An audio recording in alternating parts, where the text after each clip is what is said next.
Assalamualaikum warahmatullahi wabarakatuh. Beberapa hari lalu ini rame dengan film religi yang ternyata dipromotori oleh seorang ustazah yang diustazahkan oleh masyarakat banyak nih. Dan juga dia dikenal sebagai pendakwah juga. Tapi dia mempromotori film tersebut. Dan yang jadi masalahnya adalah di film tersebut itu pemerannya itu dia bukan mahram. Jadi ada adegan cium kening, ada adegan pegangan tangan, bahkan sampai pelukan. Nah, bagaimana tuh dalam Islam? Padahal yang mempromotorinya adalah pendakwah sendiri. Nah, gimana nih? Kita dengar penjelasan dari Ustadz Muflih. Dapat Ustadz tentang film religi ini. Sebagai contoh ayat-ayat cinta. Ana sudah punya novelnya saat Ana belum ngaji sunnah. Saat belum ada logo bestsellernya itu. Ana udah punya novelnya. Bahkan Ana tamatkan di motor menuju Jogja Purworejo. Ketika sudah tamat Ana bilang gini, oh ini kalau difilmkan bagus nih. Ini tinggal cari produser yang mau filmkan. Di dalam part-partnya itu ada adegan misalnya si laki-lakinya nikah sama si perempuannya. Di malam pertamanya ada adegan kayak gini nih misalnya. Misalnya minum susu gitu kan. Kok susunya gini ya? Coba kamu yang minum. Ketika diminum sama istrinya terus dia cari bekas bibirnya. Mana bekas bibirnya? Oh iya, setelah kena bekas bibirmu, jadinya susunya enak. Itu kalau diadegankan, pertanyaan Ana, si laki-laki jadi pemerannya, dengan si perempuan yang jadi pemerannya, melakukan sesuatu yang pantas tidak? Tidak pantas. Belum lagi nanti ada acara malam pertamanya. Meskipun religi, si pemeran laki-laki dan perempuan-perempuan bukan mahram, bukan suami istri, terus berpegangan, ada cium jidat, cium pipi. Haram atau tidak perbuatan seperti itu? Maka Ana bilang, pemerannya dapat dosa. Bahkan dosa mereka bisa jadi lebih besar. Karena menggabungkan antara yang hak dengan yang batil, jadi dibungkus seolah-olah kebenaran. Mana yang lebih menyesatkan? Yang abu-abu atau yang hitam putih? Yang abu-abu. Di dalam film-film religi, meskipun temanya keislaman, masalahnya di situ pasti ada adegan laki-laki dan perempuan, bukan mahram, pegang-pegangan, cium-ciuman. Minimal cium pipi, cium jidat. Meskipun bukan cium bibir, tetap aja bukan mahram. Maka saya katakan kalau seandainya produsernya ustazah, dan dia tahu itu semua, maka dia berdosa besar.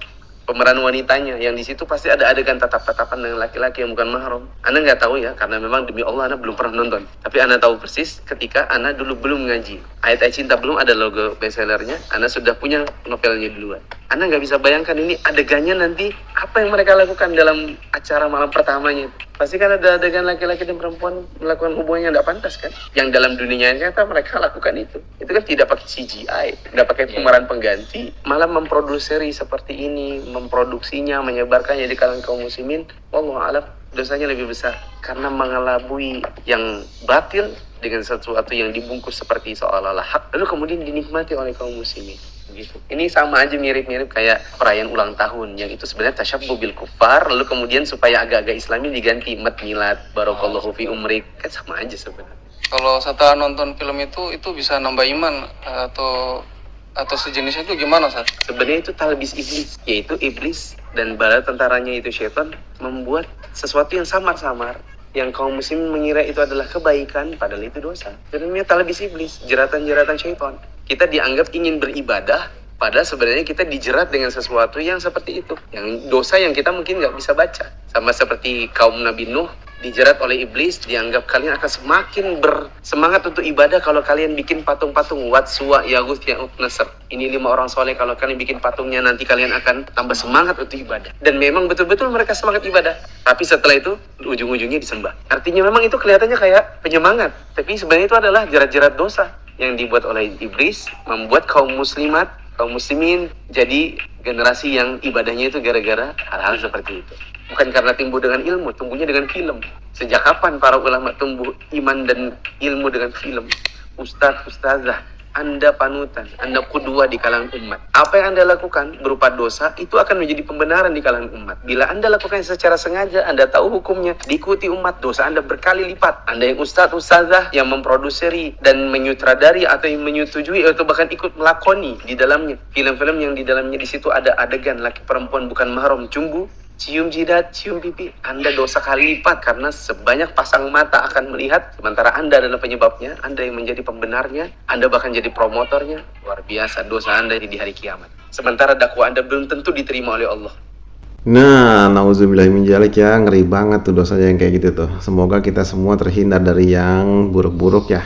dan juga semoga kita juga selalu bisa mengikuti kepada ustadz-ustadz dan guru-guru agama yang memang benar-benar nggak mengajak kepada kemaksiatan, yang ya minimal kita cari yang lebih berhati-hati dalam urusan duniawi ya. Ini kan untuk film ini kan urusannya urusan duniawi nih, walaupun tujuannya dakwah, tapi kita lihat juga nih, ini pembuatannya kayak gimana nih. Ternyata kan isinya banyak banget keharaman. Saya juga nggak nonton sih, dan udah lama alhamdulillah nggak pernah nonton bioskop lagi.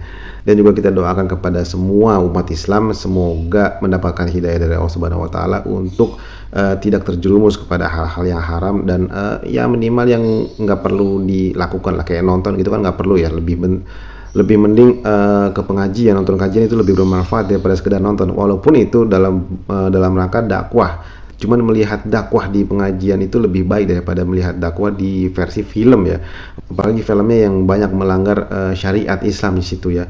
Semoga kita semua terhindar dari segala keburukan, dan semoga Allah selalu lindungi kita dari segala keburukan. Assalamualaikum warahmatullahi wabarakatuh.